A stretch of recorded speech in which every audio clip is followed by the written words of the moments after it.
Hi friends, welcome to my KS Pi Inform YouTube channel. ಯಾರಾದರೂ ನನ್ನ ಚಾನಲ್ನ subscribe ಮಾಡ್ದಲ್ಲಿ ನೋಡ್ತಾ ಇದ್ದರೆ ಪ್ಲೀಸ್ ಒಂದು ಸಬ್ಸ್ಕ್ರೈಬ್ ಮಾಡ್ಕೊಳ್ಳಿ. ಉಡುಪಿ ಹೋಟೆಲ್ಗಳಲ್ಲಿ ಇಡ್ಲಿಗೆ ಆಗಲಿ ದೋಸೆಗೆ ಆಗಲಿ ಒಂದು ನೀರು ಚಟ್ನಿ ಕೊಡ್ತಾರೆ ನೋಡಿ, ಅದೊಂದಿಷ್ಟು ಟೇಸ್ಟಿಯಾಗಿರುತ್ತೆ. ಅದನ್ನು ನಾವು ಮನೆಯಲ್ಲಿ ಯಾವ ರೀತಿ ಮಾಡೋದು ಅಂತ ಹೇಳ್ಕೊಡ್ತೀನಿ. ಮೊದಲಿಗೆ ಒಂದು ಸ್ವಲ್ಪ ಫ್ರೈಂಗ್ ಪ್ಯಾನ್ಗೆ ಎಣ್ಣೆ ಹಾಕ್ಕೊಳ್ಳಿ.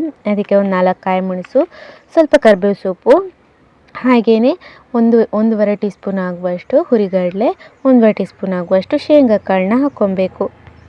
ಹಾಕ್ಕೊಂಡು ಒಂದು 5 ನಿಮಿಷ ಹಾಗೇ ಫ್ರೈ ಮಾಡಿಬಿಟ್ಟು ಅದಾದಮೇಲೆ ಮಿಕ್ಸಿ ಜಾರ್ಗೆ ಹಾಕ್ಕೊಂಡು ಒಂದು ಅರ್ಧ ಕಪ್ ಆಗುವಷ್ಟು ಕಾಯಿ ತುರಿನ ಹಾಕಬೇಕು. ಜೊತೆಗೇ ಒಂದು ತುಂಡು ಶುಂಠಿ, ಹಾಗೆಯೇ ಒಂದು ಸ್ವಲ್ಪ ಹುಳಿಗೆ ಬೇಕಾಗುವಷ್ಟು ಹುಣಸೆ ಹಣ್ಣನ್ನು ಹಾಕ್ಬಿಟ್ಟು ನೀರು ಹಾಕಿ ಗ್ರೈಂಡ್ ಮಾಡ್ಕೊಬೇಕು. ಚೆನ್ನಾಗೇನೆ ಗ್ರೈಂಡ್ ಮಾಡಿದ್ದಾದಮೇಲೆ ಅದಕ್ಕೆ ಒಂದು ಸ್ವಲ್ಪ ಕೊತ್ತಂಬರಿ ಸೊಪ್ಪು ಹಾಕಿ ಮತ್ತೆ ಒಂದು ಸಲ ಗ್ರೈಂಡ್ ಮಾಡಬೇಕು. ಇದಂತೂ ಪರಿಮಳ ಚೆನ್ನಾಗಿ ಬರುತ್ತೆ, ರುಚಿನೂ ಅಷ್ಟು ಚೆನ್ನಾಗಿ ಬರುತ್ತೆ.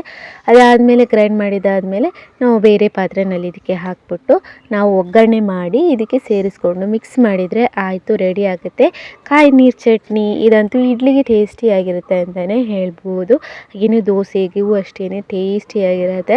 ನೀವು ಮನೆಯಲ್ಲಿ ಟ್ರೈ ಮಾಡಿ, ಹೇಗಿತ್ತು ಅಂತ ಕಮೆಂಟ್ ಬಾಕ್ಸ್ನಲ್ಲಿ ತಿಳಿಸಿ. ಹಾಗೆಯೇ ಬೆಳಗಿನ ತಿಂಡಿಗೆ ಬೇಗನೆ ಆಗುವಂತಹ ಈ ಚಟ್ನಿ ರೆಸಿಪಿನ ಮನೆಯಲ್ಲಿ ಟ್ರೈ ಮಾಡಿ.